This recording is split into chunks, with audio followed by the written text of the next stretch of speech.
ចាថ្ងៃនេះគឺមកទទួលប្តីហើយនឹងកូននៅបលីនយន្តហោះនៅពុជន្ទង់នៅភ្នំពេញយើងចាដោយសារតែមានបងប្អូនយើងក៏សួរខ្ញុំដែរថាតើប្តីរបស់ខ្ញុំមករស់នៅស្រុកខ្មែរជាមួយខ្ញុំទេមកតាមខ្ញុំដែរអត់នៅស្រុកខ្មែរអញ្ចឹងណាដោយសារតែគាត់ឃើញខ្ញុំមកខ្មែររៀងយូរដែរហើយចាគឺខ្ញុំមកបានមួយខែជាងហើយប៉ុន្តែអត់ទាន់ឃើញប្តីមកចានិយាយទៅគឺថ្ងៃនេះគឺប្តីខ្ញុំគាត់បានមករស់នៅស្រុកខ្មែរជាមួយនឹងខ្ញុំហើយបងប្អូនចាប៉ុន្តែគាត់ថាយើងនៅតាក់ទងរឿងវីសាអញ្ចឹងណាតើវីសាគាត់អាចនៅស្រុកខ្មែរយើងបានប្រហែលខែហើយតបានប្រហែលខែអញ្ចឹងណាចានិយាយទៅមានឯកសារជាច្រើនដែលពួកខ្ញុំត្រូវធ្វើនៅក្នុងការធ្វើដំណើរមកស្រុកខ្មែរជើងនេះចាហើយរួមទាំងដែលខ្ញុំនឹងមកសម្រាលកូននៅស្រុកខ្មែរយើងឬក៏នៅចាស្រុកថៃព្រោះខ្ញុំបានតាក់ទងពេទ្យនៅថៃហើយប៉ុន្តែឥឡូវកំពុងតែមានរឿងព្រំដែនចានិយាយទៅគឺកើតហ្នឹងហើយបងប្អូនឯកសារច្រើនជើងនេះចាបើនិយាយពីខ្ញុំហើយនឹងប្តីតាំងពីពួកយើងរៀបការមក8ឆ្នាំគឺអត់អាចបែកគ្នាយូរបែបនេះទេចាសូម្បីតែកូនស្រីគឺគាត់តាំងពីកើតរហូតដល់គាត់អាយុ4ឆ្នាំនេះក៏គាត់អាចបែកដេឌីគាត់យូរដែរអញ្ចឹងទៅគាត់នឹកគាត់សួររាល់ថ្ងៃណាដេឌីមកអញ្ចឹងណាចាហើយពួកខ្ញុំហោះហើរមកមុនហ្នឹងដោយសារតែគាត់នៅឯអាមេរិកនោះក៏នៅមានភារកិច្ចត្រូវធ្វើចារៀបចំផ្ទះដើម្បីជួលហើយមួយវិញទៀតគឺខ្ញុំទងន់ចាដូចជម្រាបជូននៅវីដេអូមុនអញ្ចឹងចាបងប្អូនបានឃើញហើយគឺខ្ញុំមានផ្ទៃពោះអញ្ចឹងទៅពោះនៅតូចក៏ធ្វើដំណើរតាមយន្តហោះរៀងងាយស្រួលនៅពេលដែលពោះយើងកាន់តែខ្ទាតធំអញ្ចឹងចាត្រូវសុំសវត្ថពេទ្យចាហើយការធ្វើដំណើរក៏ពិបាកអញ្ចឹងណាអញ្ចឹងទៅក៏ខ្ញុំមកមុនចាអញ្ចឹងអ្នកភូមិអីក៏ឆ្ងល់ឯងគាត់ថាឃើញមកតែឯងអត់ឃើញប្តីមកអីចឹងតែថ្ងៃនេះគឺប្តីមកដល់ហើយចាទទួលប្តីហ្នឹងគឺចេញពីបាត់ដំបងមកគឺខ្ញុំចេញម៉ោង2ចាបងប្អូនមកដល់នេះគឺម៉ោង9ហើយចាអញ្ចឹងពួកគាត់ចុះយន្តហោះម៉ោងចាចុះយន្តហោះម៉ោង10កន្លះចារំទៅ check ហើយធ្វើ K visa ឲ្យកូនព្រោះអីដោយសារតែកូនប្រុសរបស់ខ្ញុំហ្នឹងគាត់មាន passport អាមេរិកថ្មីនៅសហរដ្ឋអាមេរិកអញ្ចឹងណាអញ្ចឹងទៅធ្វើ K visa ចាហើយសម្រាប់ K visa ហ្នឹងក៏អ្នកខ្លះគាត់ថាអត់អាចជិះយន្តហោះបានទេបើអត់មាន K visa ធ្វើនៅសហរដ្ឋអាមេរិកអីអញ្ចឹងចាតែក៏ពិតទៅគឺនៅពេលដែលប្តីរបស់ខ្ញុំហើយនឹងកូនប្រុសគាត់ចុះយន្តហោះនៅឯប៉ូលីនយន្តហោះពុជន្ទង់ហ្នឹងខ្ញុំគាត់តែថតចាសម្បត្តិកណ្ដាលខ្មែររបស់គាត់ហើយនឹងសម្បត្តិកណ្ដាលខ្មែររបស់ខ្ញុំហ្នឹង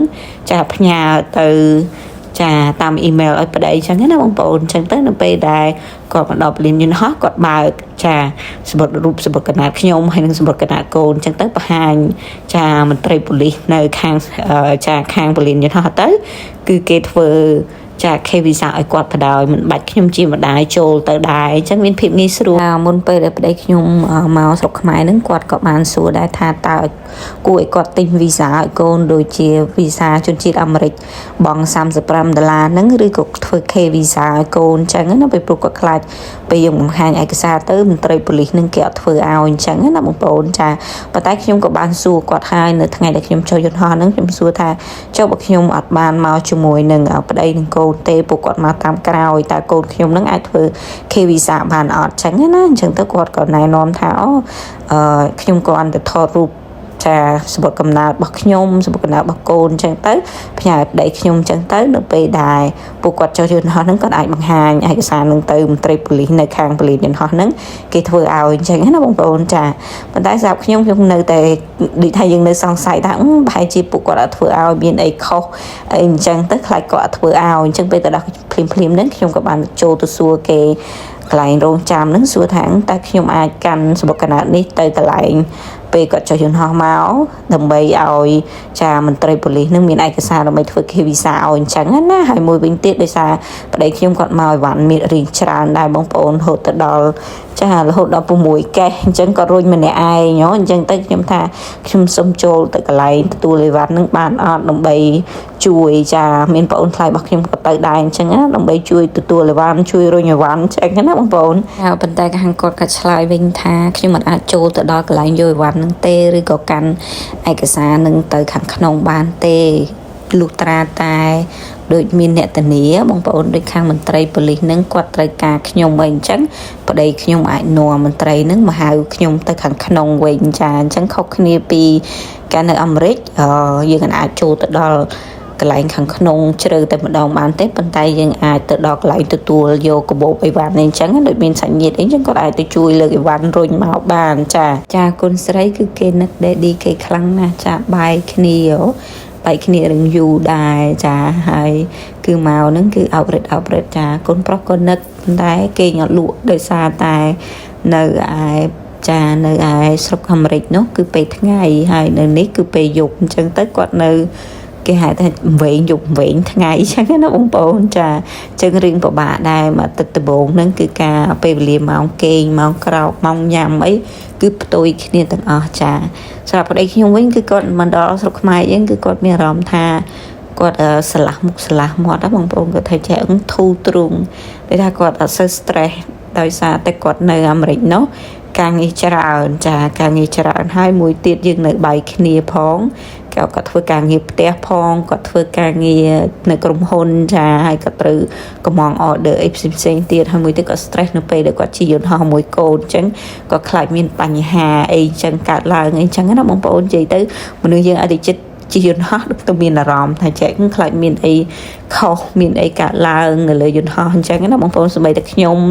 នៅឯស្រុកខ្មែរយើងចាំមើលជើងយន្តហោះហាប្តីមកហ្នឹងគឺខ្ញុំមានអារម្មណ៍ស្លុតព្រោះប្រហែលរយៈហ្នឹងឃើញព័ត៌មានយន្តហោះធ្លាក់ចាចូលសំណន់ចាពេលដែលគាត់ចូលយន្តហោះហ្នឹងបងប្អូនគឺមានបញ្ហាបាច់មកអីនៅខាងចាអ៊ីស្រាអែលអីចឹងណាបងប្អូនចឹងយើងចេះតែភ័យចាអារម្មណ៍ភ័យ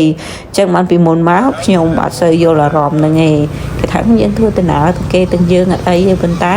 បើសិនយើងជិះយន្តហោះជាមួយគ្នាទាំងអស់គ្រួសារនឹងមានពុកម្ដាយកូនអីចឹងយើងដឹងថា4នាក់នឹងលើយន្តហោះប៉ុន្តែយើងអត់ដឹងថាអារម្មណ៍អ្នកដែលចាំយើងនៅខាងក្រោមនឹងមានអារម្មណ៍យ៉ាងម៉េចទេចាពេលម្ដាយរបស់ខ្ញុំគាត់ចាំទទួលពួកខ្ញុំម្ដងអញ្ចឹងគាត់ថាគាត់ភ័យហើយព្រោះគាត់ដឹងថាមានរឿងអីកើតឡើងណាដល់ពេលឥឡូវនេះខ្ញុំយល់អារម្មណ៍របស់គាត់ចានៅពេលដែលខ្ញុំមកចាំទទួលប្តីហើយនឹងកូនប្រុសហើយខ្ញុំតាមមើលចាព្រោះបាន download ជើងហោះហើររបស់គាត់ចឹងណាដូចគាត់ហោះហើរចេញពីចាសហរដ្ឋអាមេរិកហ្នឹងចេញពីរដ្ឋដែលខ្ញុំរស់នៅចានិយាយទៅគឺហោះហើរ20ម៉ោងជាងពីអាមេរិកបងប្អូនចឹងគាត់ជិះ